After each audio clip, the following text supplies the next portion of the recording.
don't want people talking about my body anymore. I want you to say, Lisa, I think you're beautiful. I think you're smart. I think you're capable. Because here's the thing. You hit 50 years old and you hit menopause.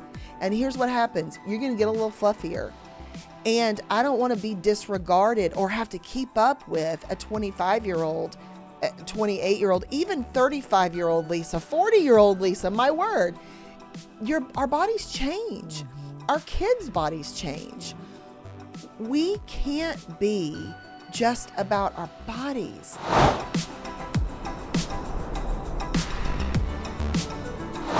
So I remember we took this trip to the beach, and I don't remember how old Shay was. Probably, I don't know, maybe starting to be the tween age, the most awkward stage in the entire world. Oh, every young girl that age, I feel for her. Yes. I go back to it and I'm like, oh. But I remember we went to the beach, and I remember that she was wearing a bathing suit and shorts on top of her bathing suit. And I remember asking her, and she didn't take her shorts off ever. Like, she'd wear them in the ocean. She'd just wear them all the time. And I remember asking her, Shay, are you going to take your shorts off? Why don't you take your shorts off? And I remember her saying, no, I don't really want to take them off. She didn't really go into why, and I didn't press her about it. But at that moment, it clicked in my brain all of a sudden, well, she's watched me because I don't take my shorts off. When I go to the beach, I wear a bathing suit, but I always wear shorts. Like, I never take my shorts off. Yeah. And I thought, she's watched me. I've modeled this. And so somewhere in her little brain, there's been something like, a woman doesn't take her shorts off, or a woman should be embarrassed to wear a bathing suit without shorts, or whatever the case may be. And so, I thought to myself at the time, oh man, I hate to pass on my bondage to her. Like, she should be free to wear this bathing suit without shorts, right? So this whole conversation about bodies, I told you off air, this is a tender one for me. This is hard. Yeah. And so, we're coming into it. I feel safe sitting across from you. I know there's so many people listening that this is tender for them, whether it's tender because it's tender for them personally, because for them, there's been a body shaming or feeling or trauma or whatever, or they have a child that they're dealing with weight issues or whatever the case may be. Man, this is just so tough, Jamie. It's so tough. Yeah. And so here we are. Here's what we want to say. Like, we're coming into this with open hands, open hearts, prayer, love, tenderness, and an awareness that we don't have all of or any of the answers here, but we're just bringing forth our words that we want to offer. Yeah. So I think what I'd love to talk about is a couple of things. I'd love to talk about sort of approaching this from us as women, if we have daughters, what that looks like generationally. Because here's the deal. A lot of us haven't dealt with our own stuff. We don't want to bring it into our daughter. Yeah. But if we haven't dealt with our own stuff, at some point that's going to come out. And then even like if we have sons, how do we move forward in a way that our sons honor women to know that we are so much more than our bodies? Yeah. So I think it's kind of a twofold conversation. It is a twofold conversation. As you were talking, I just kept thinking about how when body image, body conversations have come up in my parenting, what I have realized pretty quickly is that I'm usually parenting out of my own insecurities. I'm usually parenting out of my own wounds. I'm usually parenting out of things that I haven't dealt with. Yeah. Which, Alisa Keeton's coming up, and she's been one of my greatest teachers, yours as well, in this, of really dealing with our own stuff, because it's hard to parent in that way. I think also you and I both are child of the 80s and 90s and growing up in evangelical Christian world, especially in the South. I remember growing up feeling these mixed messages that the world was saying, show me more of your body. And the church was saying, cover up, or it's your fault if men fail. Yeah. And so I had a hard time as a teenager, really kind of like, I mean, I wasn't walking with the Lord, so it wasn't really that hard, but I still felt both of those messages. And so I even find myself coming into parenting a daughter and going, how do I want to teach her about this so that she doesn't feel shame? Yeah. But she also feels confident, and she also knows that she's more than her body. Right. Because that's where it was like the church was telling me I was just my body, so you better cover it up. The world was telling me you're just your body, so show it all. So I was just like parenting a daughter to know your body is not the best or worst thing about you.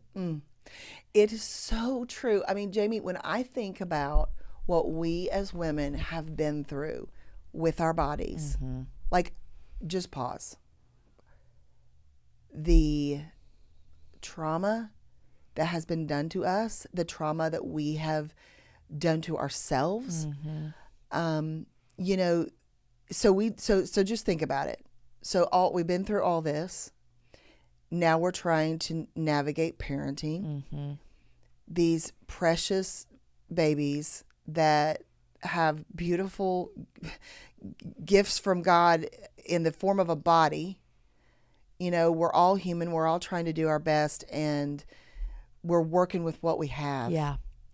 And we're being fed all these messages, as you just spoke of, from culture. Then we have some issues from our childhood or our experiences from maybe a church denominational, whatever the case may be. The modesty piece comes into it, and all of those things, purity culture, perhaps. Yeah. It's a lot, man. It's a lot. It's just a lot. And so, you know, I think there's just so much here that deserves grace around it, and the acknowledgement. I think the acknowledgement that it is a lot, and that we don't fully know exactly what to do in many cases. I mean, I think I've been at a loss at times because there's been times I've wanted to get really healthy in my body. Yeah. And I've thought, but if I do something and change my eating plan in front of my daughter, will she notice? Of course she will. Yeah. And then think in some way that this type of food isn't good, or I'm in some way insinuating something on her. And so those things are complex. Very complex. One of the things that I have started really realizing, and man, I'm late to this game. I am such a late bloomer in so many ways, Jamie. You'd think at this point I would know a lot more, but I think one of the things I think is really important in this conversation, and we have touched on it in already 30 different ways, which is whether it's you are more than your body, or, you know, how to navigate this conversation. It is helping our children understand that we are a created being of body, mind, and spirit, which Alisa Keeton is so amazing to talk about, and she's our expert on this show. But I don't know that for a lot of my life I understood the complexity of that. That when we were created body, mind, and spirit. We know this according to Scripture, but really though. Yeah. So our body is a part of that intricate process. So therefore, it is really important that we take care of our body. Yeah. Now, within that, we have different metabolisms. We have, you know, different body structures and all these kinds of things. And so then you get into comparisons and all of that can be very toxic. Then you add trauma to that. So I'm just going to say this. A lot of us need to go to counseling over this. Yeah. I mean, can I just say that bluntly? We need to do some counseling over it, because as we try to parent our children in this, there's complexity. And so I think sometimes we're just trying to do our best, and we say things, and sometimes we make some real blunders in the process. Yeah. So there's grace to cover that. I also think we need to be real honest about it and say, you know, obviously I don't know everything, honey. I'm trying to do the best I can. Yep. But, we do need to be very careful about it because we've got kids that are watching us. Yeah. We've got sons that need to grow up to honor women for being more than their body. Yeah, it's so good. And I think that this is probably an area of parenting that unexpectedly has been so hard. Yes. I just would have never imagined like that this would be difficult. I mean, just I would have never had any idea how hard it would be on both fronts, daughters and sons. Yeah. And at our house, we're really trying to focus on a whole person, instead of just the body. I saw this the other day and I sent it to Erin and I was like, these are 10 compliments to give girls that have nothing to do with looks. Oh, I'm and gonna I was love it like, already. this is so great. I'm like, I want us to remember this with our daughter. You're brave. You're a leader. You're creative. You're capable. Your enthusiasm is infectious. You're thoughtful. You're a good friend. You're a hard worker. You're brilliant. You're powerful. And I want that to be more in my language, more than just like, oh, you look cute today, or your hair looks awesome, or I like the way your eye makeup is, which all of those things, my daughter's phenomenal at doing makeup. And I say those things to her all the time. Yeah. But really trying to encompass that whole body, that whole person. Like you are a whole person, body, mind, and spirit. Yeah. Because our kids, and this isn't just teenagers, our kids are living in a day and age that the world is saying, and I don't mean that in a weird world versus church thing. I just mean culture around us is pointing that everything revolves around your body. Yes. Everything. Even on the flip side, and we talk about this a little bit, we won't go there too much, but even on the flip side of like, your body's amazing, you're amazing, all the things. Yep. It is both ways that the culture is telling us your body's the most important thing about you. And when we're talking about sons, you have 2 sons, I have 3 sons. For me, one of the things that we've always tried to do in our house is to never objectify women, ever. And it seems like that seems easy. But I mean, a girl on the TV, oh my gosh, she's so hot, or that kind of like, no, we're not doing that. Right. Or even me just innocently saying like, oh my gosh, is she my age? I wouldn't say this in front of my boys, but like, look at her boobs. They look so great. Yeah. Even that, like, I don't want to do that because I don't want the conversation to lend towards I am just focused on someone's body. And I said this already. I would say that this is one of the most unexpected, didn't know how hard it would be. And I also want to say is that I think our kids also want to hear from us when we mess up all the time. Agree. But then a mom to a daughter, this gets me a little teary-eyed to say, I'm really sorry that conversation happened, or that's not what I meant, or that wasn't appropriate what I said, or I wish I wouldn't have, whatever it might be, like to apologize, and not just apologize, but then loop back around to like, this is the kind of woman I want to be. And I'm trying to get there, to let them know this is a journey. Yeah. Like, we're all having to overcome things from our past, from things we heard our parents say, from things we heard our dads say about women. Like, we're just all trying to figure this out. And so even being willing to come to your kids and say, I'm really sorry that I said that. Yeah. That wasn't right. Yeah, the humility of that, and then even the specifics of the humility of that, like, and here's how I feel like this wasn't good. Yeah. This didn't work well. Let me not just give a blanket like, I'm sorry, but this was not a good statement, or this is why it wasn't good. And it just goes such a long way. It's so important to model that. Yeah, I was thinking too that recently I felt convicted, even myself, of those compliments that I often give my girlfriends, women. I mean, look, I love a cute shirt, and I love all day. I love to compliment. You look so cute today, right? Lisa. Exactly, like that kind of thing. Right, exactly. But I also do want my friends, I do want other women to know that they are more than just that, because for so long it has been about that, and the body, the looks, whatever. And what happens is I've observed in my own life, even with other friends, when we get used to that being our language, right? Or what it's like a psychological thing. We don't even really pay attention to it. We don't really even know what's going in here, but we begin to look for it. And if we don't hear it, then what happens is we begin to go, oh, I don't look cute today. Oh, nobody told me that. Yeah. Oh, there must be something wrong. Or, even like compliments about weight. Those things are really, really tricky because if someone says, oh, you look like you lost weight, well, then you notice that I was obviously heavy before. Right. And I know we can get, too in our heads about these things, but let me tell you something. As a woman who has been a lifelong dieter, okay?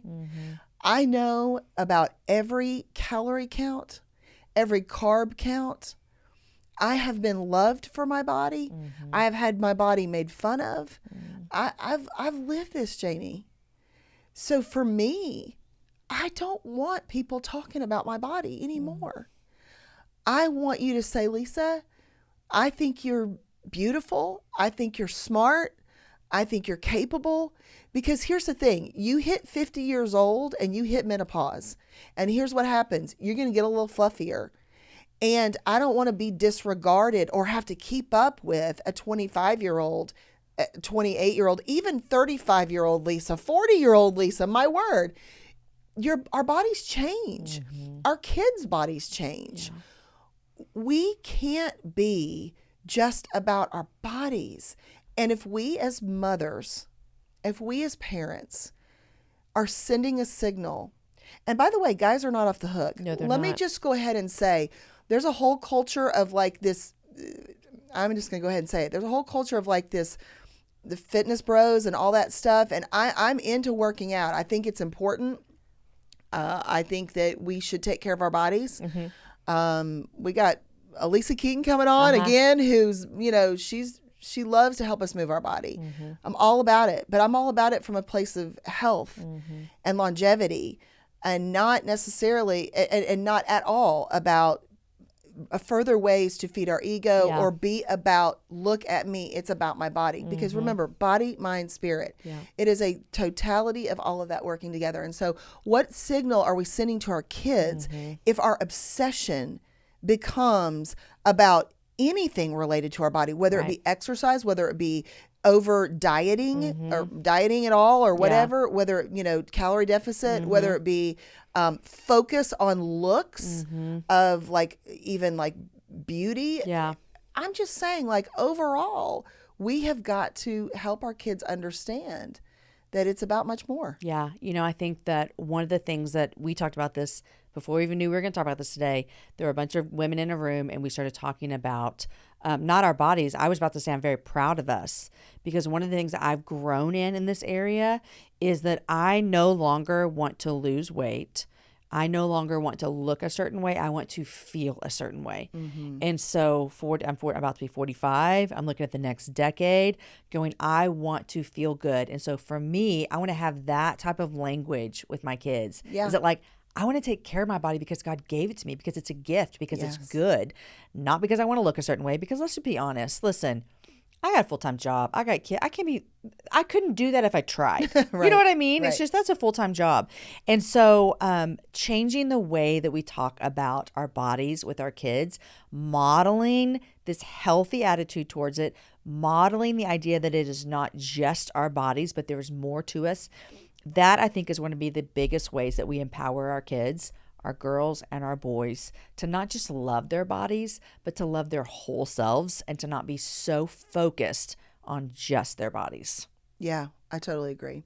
I think, I hope that one of the things that we've gotten across here is, if you are carrying shame, if you are carrying, guilt, whether it be from something that's happened to you or that you have done to your own bodies. Which statistics say most people listening probably are. I mean, and eating disorders too. Yeah. I mean, honestly.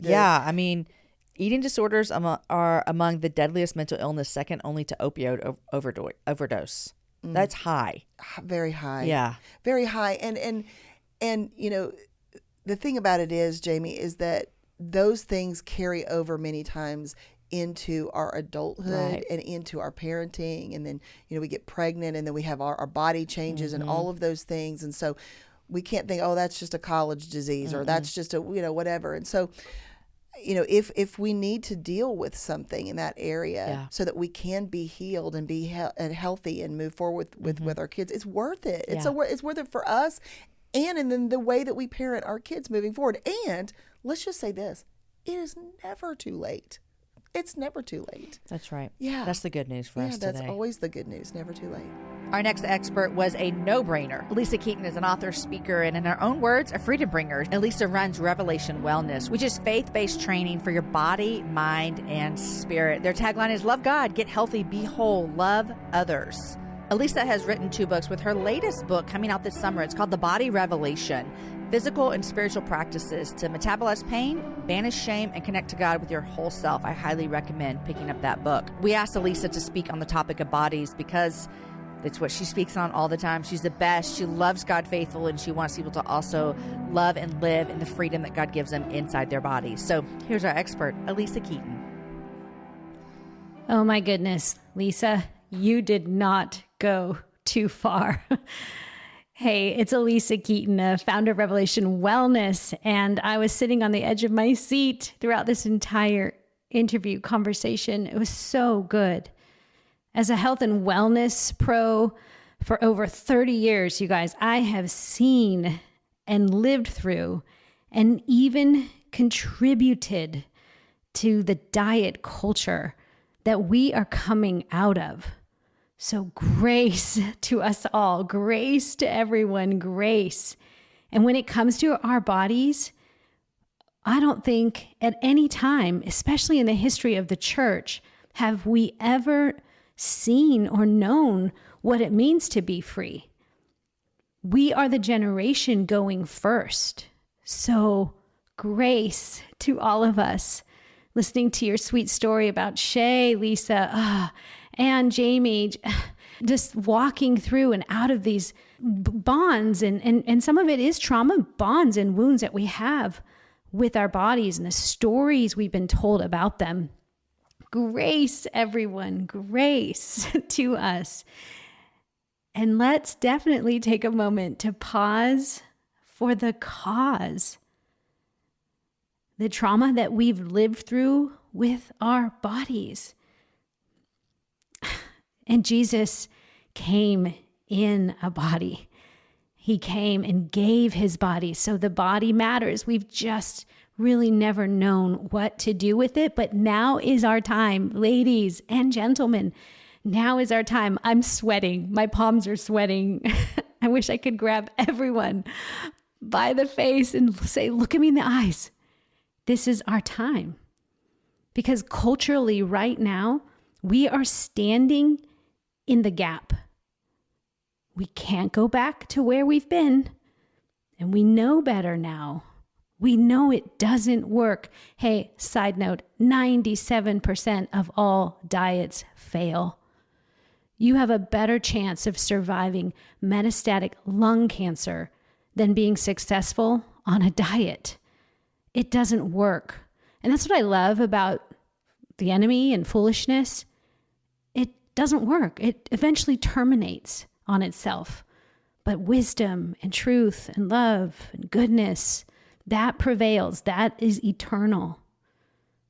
And so we can't go back to where we've come from, but we are to go forward because the body is still good. When it comes to our bodies and the conversations about our bodies and the stories we tell others about our body and how we live out our physical life in our body in front of our sons and daughters, it's fallow ground, everyone. It's fallow ground, which biblically, when it talks about fallow ground, that word fallow means unused, usable ground. It just hasn't been used yet. We haven't demonstrated to the world what it means to be embodied. Body, soul, spirit, and heart, mind, soul, and strength. Here's the deal. Health and our body is not about how we look. It's about how we feel. You said it, Jamie, exactly. That's exactly the measure to direct our hearts towards is how am I feeling in my body? Is my body achy? Do I feel tired, irritated? Do I have brain fog? These things matter. These are the things that matter and affect our soul and affect how we will make decisions in the day. This is what the body is for. These are things Jesus himself carried around in his body, was stress and worry and love and joy and all while doing the Father's will. Our bodies are about ability, not vanity. I can wrap up my entire ministry in that word. Our bodies are for ability. And if you are breathing today, blinking your eyes, smiling, able to hug a loved one and feel the warmth of their skin, you are a blessed person. So there's a lot of detoxing we have to do of our minds and even our soul desires, because not everything we desire is best. But we have a way through because we have a helper. And yes to therapy. A lot of us need to go to counseling. Yes. And don't forget, in our inmost being is the wonderful counselor who has fearfully and wonderfully made us. So healing is here. Healing is now. Revelation about what our bodies is for is here and now. And it's time for this conversation. As our shared friend Jess Conley has said, that the women who have gone before us will be proud. And the girls coming up behind us, and the men and the boys coming up behind us will be free. We're in the gap, everyone. We're in the gap. And God is really good about gaps, because gaps mean we have a need. God, tell us what it is about our bodies that we need to know. And yes, I love it. I think it was Jamie. Or was it Lisa? Someone said this, but this could not be more right on. Here's a battle plan as you walk forward, having this conversation about your body. Yes to getting our children on our team. We're in this together. Ask your children to get on your team. Y'all know, as a family, we're a family unit. God chooses your children for you. He knows that they are here to teach you and to contribute to you. There is no junior Holy Spirit. They have wisdom to share, and we need their help because we're breathing dirty air.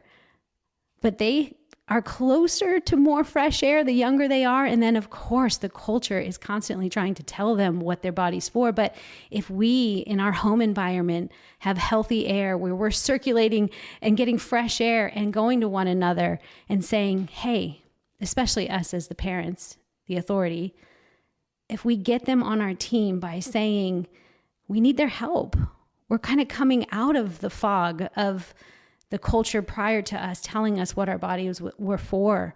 And if we can go to them in humility and vulnerability and say, hey, I'm working on this.